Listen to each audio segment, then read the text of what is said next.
दोस्तों नमस्कार, स्वागत है आप सभी का फिर एक बार देश नीति के खास कार्यक्रम वीकेंड विथ वानखेड़े में, जहां मैं तमाम सवालों के साथ हाजिर होती हूं और वानखेड़े जी बहुत ही सरल लेकिन कड़क अंदाज में अपना जवाब रखते हैं।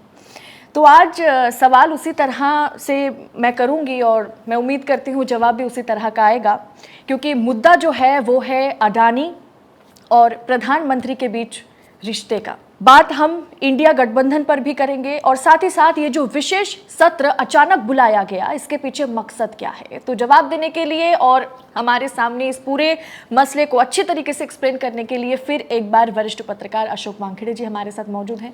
स्वागत है सर हमारे साथ फिर एक बार जुड़ने के लिए।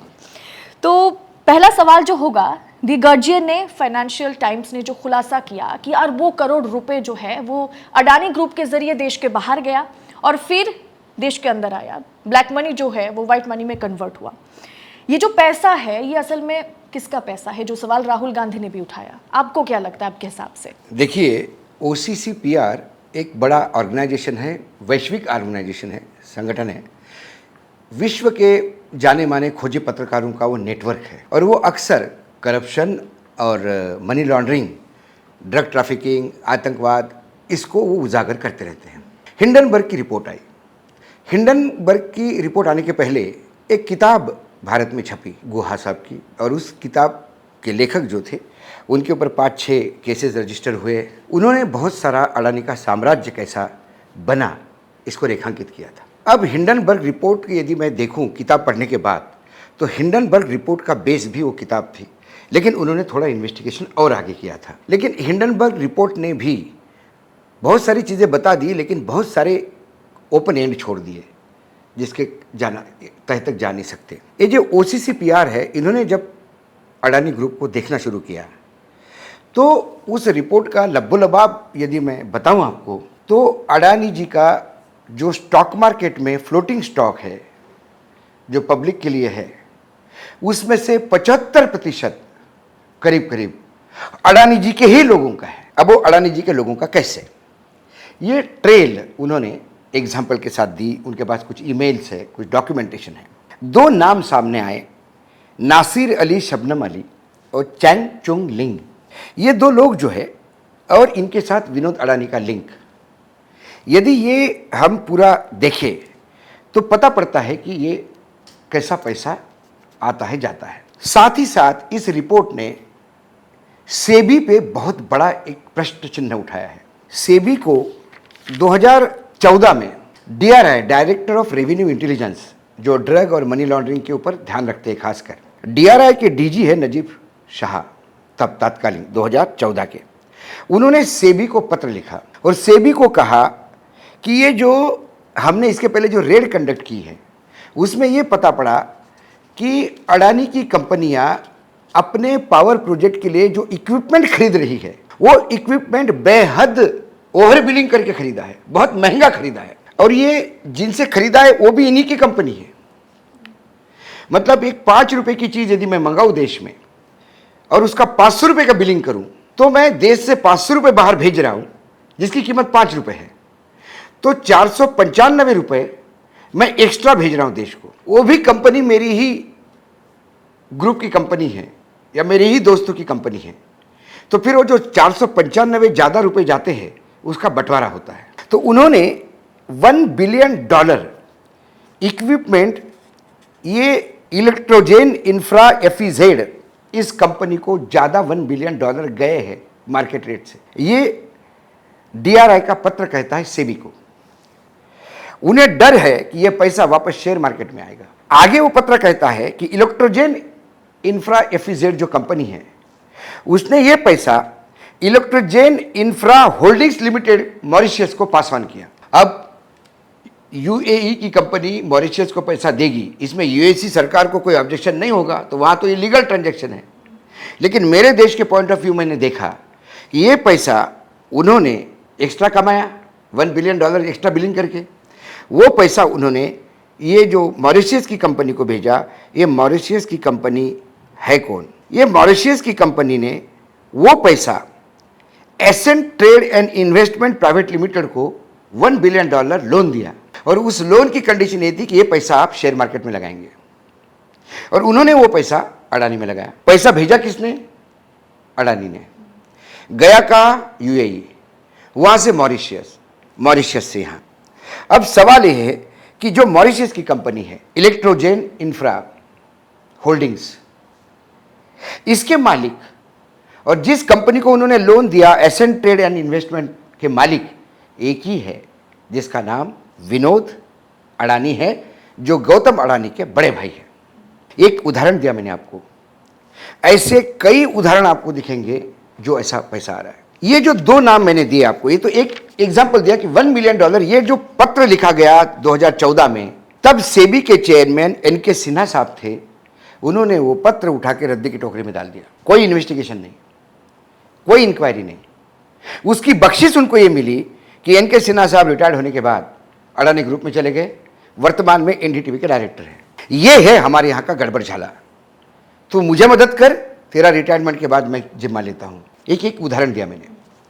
इसी रिपोर्ट में ये कहा है कि ये जो दो कंपनियां बड़ी है, emerging India funds focus fund, जिसको हम EIFF कहते हैं, और दूसरी है EM रिसर्जेंट फंड EMRF, ये दोनों कंपनियों में पैसा लगा है अन्य 5 कंपनियों का, जिसमें एक बरमुडा की है और बाकी यूएई और मॉरिशस की है। ये कंपनियों के मालिक चैंग और अली है। ये कंपनी को एडवाइस करते हैं गौतम अडानी की कंपनी, जिसके लिए गौतम अडानी की कंपनी है एसेंट ट्रेड एंड इन्वेस्टमेंट, जिसका मैंने पहले भी जिक्र किया, वो इनको ट्रेड में पैसा कैसा लगाओ ये एडवाइस करती है। ये इन दोनों कंपनियों का पैसा अडानी में लगा हुआ है। इसके लिए विनोद को वो 2012 में जून में $1.4 मिलियन फीस भी देते हैं। चैंग और विनोद अडानी सिंगापुर का एड्रेस एक ही घर का है। जब DRI ने पहले रेड की थी 2007 में डायमंड को लेके अडानी के ऊपर, तब हांगकांग में जो कंपनियां थी अडानी की, उसमें भी चैंग डायरेक्टर थे, और जो ट्रेडिंग कंपनी अटकी थी वो अली की थी। तो अली, चैंग, विनोद ये कर्टल है। देश से पैसा ओवर बिलिंग में जाता है। हाल ही में गुजरात ऊर्जा विकास निगम, जो अडानी से पावर खरीदती है गुजरात में, तो पावर परचेसिंग एग्रीमेंट में एक क्लॉज होता। क्लॉज ये था कि यदि कोयले की कीमत बढ़ती है तो पावर महंगा होगा, आप तो पावर इस रेट में खरीदेंगे, तो फिर जब महंगा होगा तो आप एनर्जी चार्जेस हमको देंगे, जो गैप है। एग्री हो गया गुजरात गवर्नमेंट, काम चल रहा है।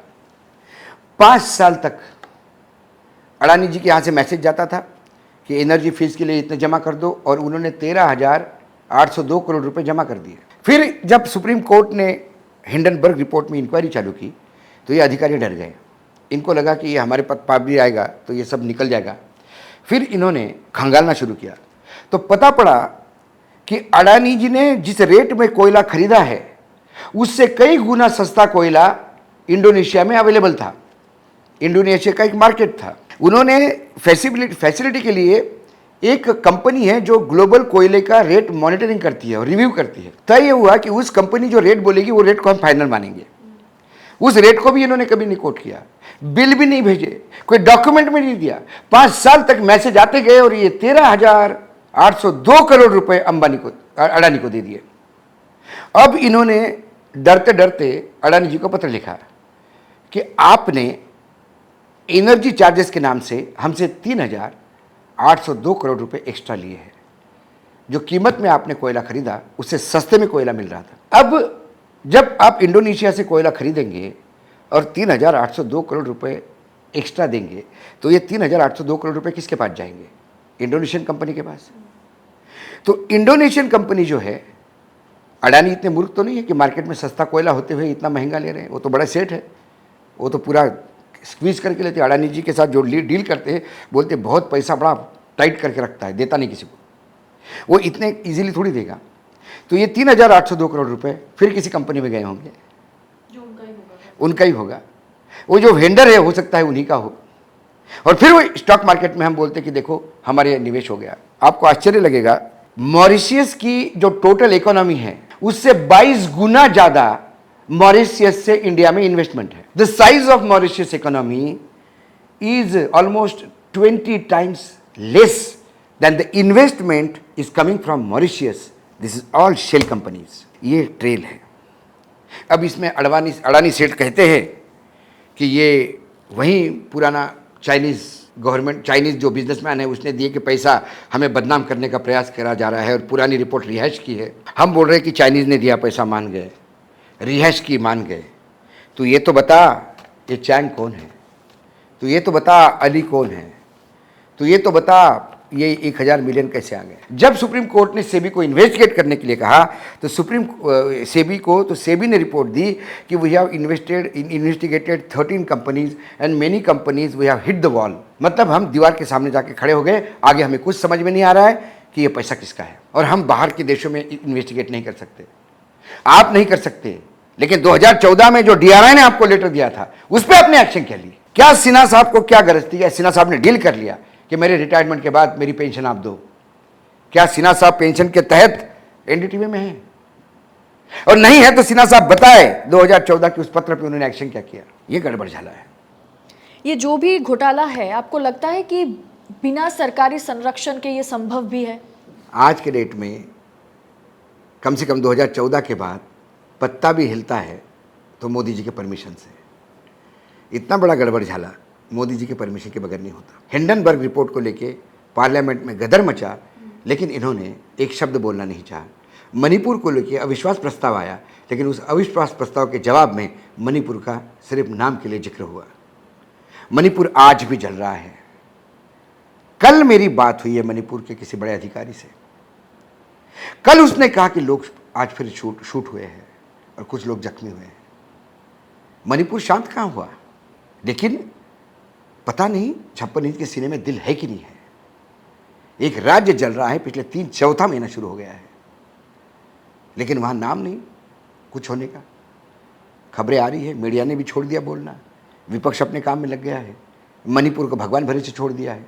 तो ऐसे कई जगह अब हो क्या रहा है? मोदी जी को सवाल पूछो राष्ट्र का अपमान, मोदी जी को सवाल पूछो विकास में रोड़ा, मोदी जी को सवाल पूछो पाकिस्तान से पैसा, मोदी जी को सवाल पूछो चीन का पैसा, मोदी जी को सवाल पूछो देशद्रोही, मोदी जी को सवाल पूछो हिंदू धर्म के खिलाफ बोलने वाला। क्या इस देश में वही रहेगा जो भाटगिरी करेगा, चरण चाटेगा? सवाल ये है। ये लोकतंत्र है, लोकतंत्र में सवाल पूछे जाते हैं और सवाल ही हमारे हिंदुत्व का बेस है। यदि गीता को हम सब कुछ मानते हैं हमारे हिंदू धर्म में, तो गीता प्रश्न और उत्तरी तो है, और क्या है? यदि श्री कृष्ण कहते कि मुझे प्रश्न पूछेगा ही नहीं, तो शायद वो गीता नहीं आती। और वो अर्जुन जो श्री कृष्ण को युग पुरुष को सब कुछ मानता था, फिर भी उसने सवाल पूछे, और कुछ सवाल बच्चों जैसे पूछे, और उन्होंने उसका निराकरण किया। उसमें कुछ सवाल धृतराष्ट्र पूछता है संजय से, संजय उसका निराकरण करते हैं। कितने हैं गीता में जो श्लोक है, वो अर्जुन, श्री कृष्ण, धृतराष्ट्र और संजय, 4 ही तो है। लेकिन गीता के सामने नतमस्तक होने वालों को पहले गीता भी तो समझे। दुर्भाग्य है हमारे यहाँ, हम रामायण पढ़ते हैं, राम को नहीं समझते, महाभारत पढ़ते हैं, श्री कृष्ण को नहीं समझते। हम सिर्फ किताबों के नामों को और भगवानों के नामों को ATM करके यूज़ करते हैं। तो वर्तमान में इस रिपोर्ट पे भी हंगामा तो होगा। सर्वोच्च न्यायालय देख रहा है, सर्वोच्च न्यायालय पूछेगा। यदि सर्वोच्च न्यायालय ने इस ऑर्गेनाइजेशन से सारे कागज मंगा लिए तो अडानी सेठ के लिए मुसीबत हो जाएगी। हो सकता है सत्यम कंप्यूटर्स का जो हाल हुआ वो भी हो सकता है यदि अडानी जी का हुआ। आने वाले समय में सरकार, ज़रूरी नहीं कि ये कोई अमर पट्टा लेके नहीं आता है। इंदिरा गांधी जैसे ताकतवर महिला की सरकार जाते हुए हमने देखा, कई सरकारें आई, कई सरकारें गई, लेकिन कॉर्पोरेट हाउसेस रहते हैं। अडानी जी को एक दिन इन सब चीज़ों का जवाब देना होगा, चाहे इस सरकार में, चाहे आने वाले किसी और सरकार में। लेकिन जो पाप किए हैं उसका सामना तो एक दिन करना ही होगा। लेकिन यही सवाल है कि पाप क्या उन्होंने अकेले किया है, या उनके साथ सांठगांठ किसी और का रहा, या सरकार इसमें रही? और जब तक, जैसे आपने बोला कि DRI ने 2013 में 14 में, जब तक ना मोदी सरकार बनी थी, मई से पहले तक रिपोर्ट सौंपी थी सेबी को, लेकिन जैसे ही मोदी जी सत्ता में आए मई महीने को, और फिर सारा कुछ बदल गया, सेबी ने सारा कुछ ठंडे बस्ते में डाल दिया कि जब तक भारतीय जनता पार्टी की सरकार है तब तक ये अडानी का राज खुलेगा। मुश्किल लगता है, क्योंकि they are all partners in the crime. और यदि नहीं है तो फिर अडानी जो है वो मजबूरी क्यों है? अडानी मजबूरी क्यों है? अडवाणी तो समझ में आया था आपकी मजबूरी है, आपको प्रधानमंत्री बनना था, और जब तक उनको वृद्धाश्रम में नहीं भेजते, जिसका नया नामाकरण आपने वो मंडल बना के रखा है, मार्गदर्शन मंडल, वृद्धाश्रम है वो, तो आप प्रधानमंत्री नहीं बनते। और अडानी आपकी मजबूरी इसलिए है कि चुनाव में खर्चे होते हैं। आज सबसे ज़्यादा पैसा यदि किसी के पास है ऑफिशियली तो बीजेपी के पास है। कांग्रेस के पास जितना पैसा है उसके कई गुना पैसा बीजेपी के पास है। ये पैसा आता कहाँ से है? इलेक्टोरल बॉन्ड क्या है? यदि इसमें चले जाएंगे तो शायद अपने को पूरा दिन लग जाएगा डिस्कस करने में। ये बड़ा नेक्सस है करप्शन का, और हर उद्योगपति को हर सरकार मदद करती है, लेकिन अपने गोद में लेके सब कुछ उस पर निछावर कर दे, ऐसी सरकार आज़ादी के बाद पहली बार इस देश में आई, ऐसा मुझे लगता है। क्या यही वजह है कि जेपीसी बनाने के लिए सरकार पीछे हट रही है? मुझे जैसे यही राहुल समझ में गांधी नहीं ने आता। मांग उठाया। जेपीसी करने में क्या प्रॉब्लम है? हो सकता है जेपीसी में आपकी मेजोरिटी रहे, लेकिन जेपीसी का एक सबसे बड़ा एडवांटेज ये है कि जेपीसी में अधिकारियों से लेकर सबकी हाजिरी लगती है। कल सेबी के चेयरमैन को बुलाया जाएगा, पूछा जाएगा कि 2017 का लेटर है, आपको कॉपी फिर से देते, ज़रा इन्वेस्टिगेट करिए। क्या कहेगा वो? उसको जवाब देना होगा। अडानी जी को बुलाया जाएगा, पूछा जाएगा कि अली और चैंग कौन है। वो कहते हैं कि विनोद अडानी हमारे यहाँ एडमिनिस्ट्रेशन में नहीं है। मतलब ये तक ईमेल के ट्रेल मिले हैं कि कंपनी के अधिकारी बताते हैं कि आपको कब शेयर खरीदना है, कब नहीं खरीदना है। ये तमाम फंड से एक काम और होता है। यदि आज देश नीति हमारी लिमिटेड कंपनी है, हम समझें, और मुझे स्टेट बैंक ऑफ इंडिया से लोन लेना है, तो स्टेट बैंक ऑफ इंडिया कहेगी आपको 1000 करोड़ का लोन चाहिए, आपकी वर्थ क्या है? शेयर मार्केट में अभी आज देखा जाए तो आपकी वर्थ 1000 करोड़ की है। 1000 करोड़ वालों को मैं 1000 करोड़ वो लोन नहीं दे सकते हम। तो फिर मैं, ये जो मेरा फंड है बाहर से, उनसे जब फंड खरीदवाता हूँ, इमीडिएटली यदि $1 मिलियन आता है अडानी के शेयर खरीदने में, तो शेयर प्राइसेस ऊपर चली जाती है। जब शेयर प्राइसेस पीक पे रहती है तो मेरा वैल्यूएशन 15,000 करोड़ हो जाता है। जैसे ही मेरा 15,000 करोड़ हो जाता है, मैं एसबीआई को बोलता हूँ, देखो आज का शेयर मार्केट 15,000 करोड़ की कंपनी है, 1000 करोड़ दो, और 1000 करोड़ का लोन मिलता है। फिर जिन लोगों से मैंने शेयर खरीदवाए, उन लोगों को मैं बोलता हूँ कि अब निकल जाओ धीरे से। वो अपना प्रॉफिट बुकिंग करके निकल जाते हैं, ओंधा मुँह गिरता है लोकल आदमी। यही साइकिल कंटिन्यूअस चल रही है, और ऐसा ही वैल्यूएशन बलून जैसा फुलाया जा रहा है। लेकिन यहाँ पर हम देख रहे हैं कि जैसे जैसे खुलासा आगे, राज खुल रहे हैं, सरकार खुले तौर पर चट्टान की तरह जो है अडानी के पीछे, अडानी ग्रुप के पीछे खड़ी है। जबकि यहाँ पर लॉस अगर देखा जाए तो LIC है, स्टेट बैंक ऑफ इंडिया है, भारतीय निवेशक है। क्या सरकार को उनकी कोई परवाह नहीं है कि सिर्फ एक उद्योगपति को हमें बचाना है? नहीं, सरकार इज फॉर अडानी, ये तो अब ऑलमोस्ट तय हो गया है। अडानी सेठ कुछ भी करे तो नीति आयोग ने ऑब्जेक्शन उठाई थी कि भैया अडानी जी को आप इतने एयरपोर्ट कैसे दे रहे हैं जिनको एक्सपीरियंस नहीं। वो लेटर उठा के ख़त्म कर दिया, और जो एग्रीमेंट था उसका, जो देने का एग्रीमेंट था, उसके क्लॉजेस बदल गए। जब अडानी जी को धारावी देना था तो धारावी को रीटेंडर करके दिया गया, उसमें टेंडर में क्लॉजेस बदल गए। ये proximity to the power helps you a lot, लेकिन टू दिस एक्सटेंट, क्योंकि ये पहली बार देखा मैंने, आप नीतियों में बदलाव करके किसी उद्योगपति को मदद कर सकते हैं, लेकिन ईडी की रेड करवा के किसी उद्योगपति को कंपेल नहीं कर सकते कि तेरा बिजनेस इसको दे दे। ये भी इस देश में हुआ है। ईडी, सीबीआई, इनकम टैक्स का उपयोग या दुरुपयोग कहिए, इतना ब्लंटली, इतना ओपनली हुआ है। मुझे बुरा इस बात का नहीं लगता कि ये हुआ है, मुझे डर लगता है कि आने वाली तमाम सरकारें क्या ऐसे ही करेगी। हर सरकार एक उद्योगपति को पालेगा, और ये मेरी गो राउंड में जैसा काम चलता रहेगा। कल कोई दूसरा सरकार आएगी, वो कहेगी कि मुझे बजाज को, उदाहरण के तौर पे बता रहा हूँ, प्लीज़ इसको अन्यथा ना ले, या XYZ किसी कंपनी को या देश नीति को विश्व का सबसे बड़ा आदमी बनाना है, तो कल से अडानी से लेकर अंबानी तक ईडी की रेड शुरू हो जाएगी। आप अपना बिजनेस इनको दे दीजिए, आपका ये टेक ओवर करेंगे। पोर्ट देश नीति टेक ओवर करेगा, और पता पड़े देश नीति जो कुछ भी नहीं था वो विश्व का एक नाम हो गया। $8 बिलियन की कंपनी मोदी जी आने के बाद $226 बिलियन की बनती है। इतना मल्टीफोल्ड राइज, वो भी मंदी के दौर में। तो एक सवाल ये भी सोशल मीडिया पर घूम रहा है कि कहीं ना कहीं भारतीय जनता पार्टी का जो फंड है वो अडानी ग्रुप से आता है। अब इलेक्ट्रल बॉन्ड में तो सब कुछ पता नहीं, सिर्फ सरकार पता कर सकती है। सरकार इनके एक भी बताएंगे। क्योंकि इलेक्ट्रल बॉन्ड जो एसबीआई बेचती है, सिर्फ एसबीआई को मालूम है किसने किसके लिए खरीदे हैं, और SBI is answerable to the government of India, not separate party. तो सरकार में जो है वो पता कर पाएगा किसको कितना दिया है, किसको कितना लिया है। हम जाए तो एसबीआई बोलेगी ये डिस्क्लोजर कर ही नहीं सकते हम। भाई अशोक वानखेड़े ने जितने बॉन्ड लिए हैं 20 करोड़ के, वो किसको दिए हैं हम नहीं बता सकते। वानखेड़े जी ने लिए, हमारे पास रिकॉर्ड में है, किसको दिए नहीं बताएंगे हम। इलेक्टोरल बॉन्ड के क्लॉजेस भी तो चेंज किए गए थे कुछ साल पहले। इलेक्ट्रॉनिक जो इलेक्शन बॉन्ड्स जो है वो लाए इसलिए थे इलेक्ट्रल बॉन्ड्स कि नंबर 2 का पैसा पार्टियों को नंबर 1 में कैसा मिले। जिस दिन इलेक्ट्रल बॉन्ड ओपन हो जाएगा कि मैंने आपको ये भी ओपन करना पड़ेगा और एसबीआई लिस्ट अनाउंस करेगी कि इसने इस चीज़ को दिया, तो लोग डायरेक्टली फंडिंग करेंगे ना, फिर चेक से ही पैसा देंगे पार्टी को। भाई बॉन्ड लेके क्यों अपना आइडेंटिटी छुपानी है, सीधा सीधा पैसा देंगे।